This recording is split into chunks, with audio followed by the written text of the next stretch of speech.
Assalamu alaikum wa rahmatullah. My brothers and sisters, something that's really been eating up at me is the amount of lying and cheating and dishonesty that has become abundant in our community. How many of us, my brothers and sisters, we're lying to the welfare system, we're lying to Centrelink, we're lying in this, family daycare stuff. For what?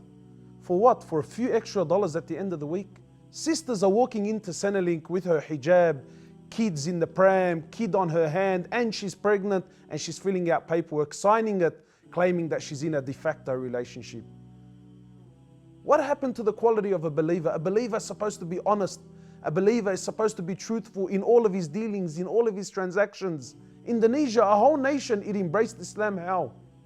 Because they seen how the Muslims used to deal in their business, and they knew this was something special. These people are too honest. This was something special, and they embraced Islam. A whole nation. And yet look at the way we deal.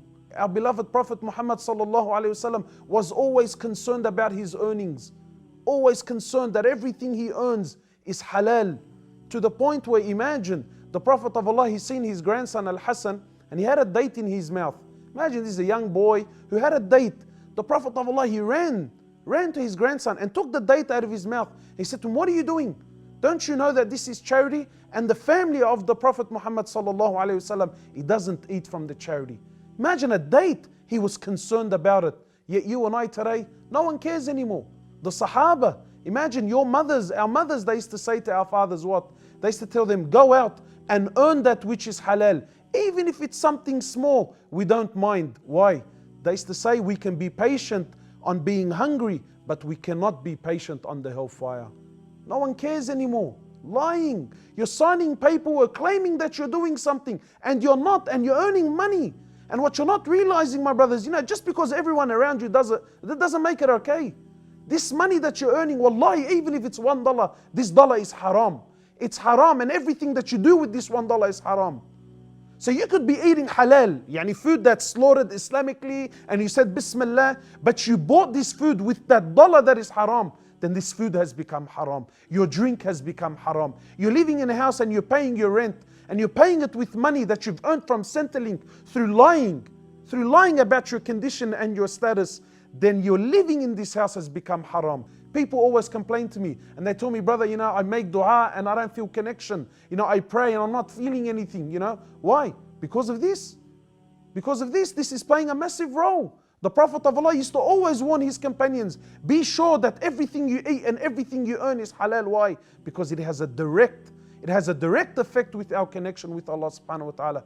And finally, for those people who want to claim to me that, oh brother, look, we're living in a non-Muslim country and we're in a state of war, so therefore we're allowed to cheat and lie. Where do you get this from? And then when we look at our beloved Prophet Muhammad sallallahu alaihi wasallam, look at the way he was. When he was in a real state of war, when the people of Mecca were after him and they had a bounty on his head and they were going after him to kill him and have his head, and the Prophet of Allah, he left Mecca to go to Medina, what did he do?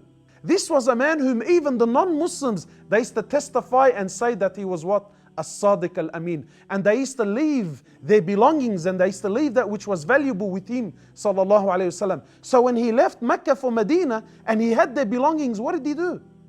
He left his cousin Ali bin Abi Talib radiallahu ta'ala anhu. He said, Ali, you stay behind and you give these non-Muslims, you give back to them which belongs to them. Why? If that was you and I, who cares, brother? Rip them.